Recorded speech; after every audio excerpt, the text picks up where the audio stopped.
এই ভিডিওতে নাইট টুর প্রেডিকশন করব। নাইট ওয়ানের প্রেডিকশন করেছি, সেটা আপনারা চাইলে দেখতে পারেন, আমার চ্যানেলে আছে। এবার এই ভিডিওতে নাইট টুর প্রেডিকশন হবে। প্রথম যে ম্যাচটা হতে পারে সেটা হচ্ছে বিয়াঙ্কা বেলার, ইয়ো স্কাই ও রিয়া রিপ্লি, এই তিনজনের মধ্যে একটি ট্রিপল থ্রেট ম্যাচ।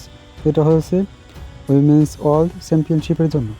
আর এই ম্যাচটির উইনার যদি বলতে হয় তাহলে আমি বলবো এখানে বিয়াঙ্কা বেলারের জেতার সম্ভাবনা বেশি। এরপরে ম্যাচ হতে পারে ড্রু ম্যাকিন্টায়ার ভার্সেস ডেমিয়ান প্রিস্ট। আর এই ম্যাচটির উইনার যদি বলতে হয় আমি এখানে রাখবো ড্রু ম্যাকিন্টায়ারকে। ড্রু ম্যাকিন্টায়ার যেন এই ম্যাচটি জিতে। এরপরের ম্যাচটি হচ্ছে এজে স্টাইলস ভার্সেস লোগান পল।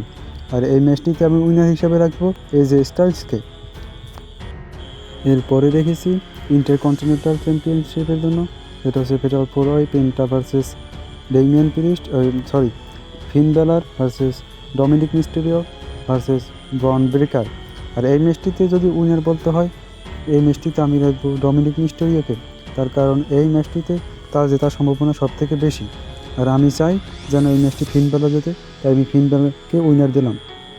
এরপরে মেইন ইভেন্টে ম্যাচটা হতে চলেছে কোডি রোডস ভার্সেস জন সিনা। আর এইটা হচ্ছে একটা ব্রুটাল ম্যাচ এবং সবথেকে বড় ম্যাচ এইটা। আর এই ম্যাচটি যদি উইনার বলতে হয় তাহলে আমি চাবো জন সিনা যেন এই ম্যাচটি জিতুক, তার কারণ জন সিনা 2017 সাল থেকে শুধু হেরেই চলেছে, কোনো একটি বড় সিঙ্গেল ম্যাচে সে জয় পায়নি। আর এরপর সে হিল টার্ন করেছে এবং তার হিল টার্নের প্রথম ম্যাচে যদি সে হেরে যায় তাহলে তার হিল টার্নের কোনো মানেই থাকবে না। আমি কোডি রোডস অনেক ভালো সুপারস্টার এবং আমি কোডি রোডসকেও অনেক পছন্দ করি, কিন্তু জন সিনার এটা জেতা উচিত, তার কারণ এটা তার শেষ বছর এবং রেসলম্যানিয়া 70 টাইম ওয়ার্ল্ড চ্যাম্পিয়ন হলে সেটা অনেক বড় মুহূর্ত হয়ে যাবে জন সিনার জন্য। আর এটা সবাই চায় যেন জন সিনা 70 টাইম ওয়ার্ল্ড চ্যাম্পিয়ন হয়। তো আমি এখানে উইনার রাখবো জন সিনাকে। কোডি রোডস পরে আবারও চ্যাম্পিয়ন হতে পারবে, তার কারণ কোডি রোডস এখনও ডাব্লিউডাব্লিউতে অনেক সময় আছে। জন সিনা এটা লাস্ট বছর, তাই আমি জন সিনাকে উইনার রাখলাম।